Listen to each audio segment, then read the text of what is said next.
want to live in a big forest. I'm going to be a woodcutter and make friends with all the animals.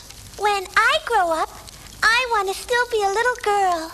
Are you going to live in the woods, too? Yeah, but not all alone. Girls are such scaredy cats. Well, I sure won't let you live with me. So? Come, this is nothing to argue about. Papa Beaver, what kind of stuff do you need to live in the forest? You need a compass so you don't get lost. And some food for the first few days. And my dolly, because she'll be lonely without me. Well, that's a good start. Are you planning to stay a long time in the forest? Yeah, some animals even live their whole lives there. That reminds me of a story about a little girl who loved walking alone in the forest. Her name is Goldilocks. Goldilocks was a little girl with bright golden curls who lived with her mother in a little house on the edge of the forest.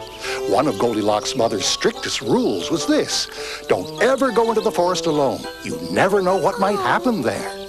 One day as she was walking just outside the forest, just outside, mind you, she spied a pretty blue hyacinth. Well, she took 3 tiny steps into the woods and picked it. A little ahead, she saw another hyacinth, the white one, even prettier than the blue. So she took 3 more steps forward and picked it.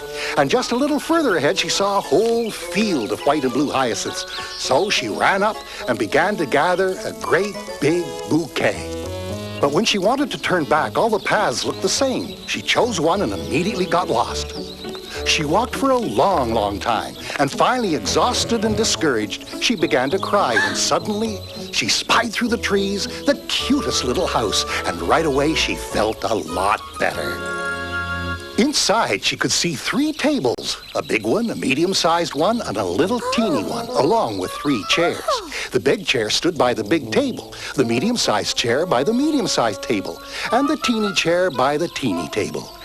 On each table was a bowl of hot soup, a big one on the big table, a medium one on the medium table, and a teeny one on the teeny table. Goldilocks thought the house was just adorable, and besides, the soup smelled so good that she went in. She headed straight for the big table, but it was too high. Then she went to the middle table, but it was too high as well. But the teeny table fitted her just fine. Then she tried out the big chair, but it was much too big for her. She tried out the middle chair, but it was in awful shape. And so she sat herself down in the teeny chair, and what do you know, it was perfect. Then she had a taste of soup in the big bowl, but it was burning hot. Then she tried the soup from the medium bowl, but yuck, it was too salty. But when she tasted the soup in the teeny weeny bowl, it was scrumptious, so she slurped it down to the very last drop. Then she got up and went through the door into the bedroom, where she saw 3 beds all in a row. A big bed, a medium-sized bed, and a teeny tiny bed. She tried to climb up into the big bed, but it was way too high. The medium-sized bed was way too hard. But when she tried out the little bed, she found it absolutely perfect, so she snuggled up in it and went to sleep. At that moment, however, the owners of the house were on their way home, and they were hungry. A very large bear, a medium-sized bear, and a teeny bear. Hey, who moved my chair? Someone's been moving mine as well. Well, somebody's been sitting in mine. Someone's been breathing on my soup, though. Well, someone's had a taste of my soup. Oh, somebody's eaten my soup all up. Huh? Oh, boy. Not my bed, too. Someone's been on mine as well. Oh, looky! There's a little girl asleep in my bed. At those words, Goldilocks woke up. With one leap, she was out of that bed, and with one more leap, she was out the window. The 3 bears, who were very friendly after all, made no attempts to catch her.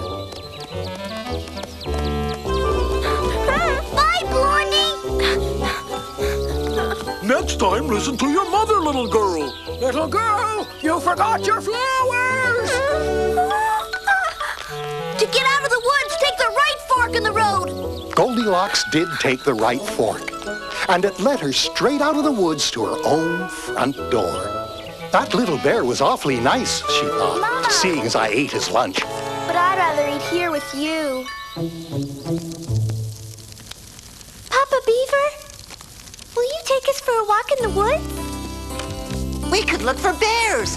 And you could teach us the names of the trees. Ah, something tells me you like my story. Tell us another one, please.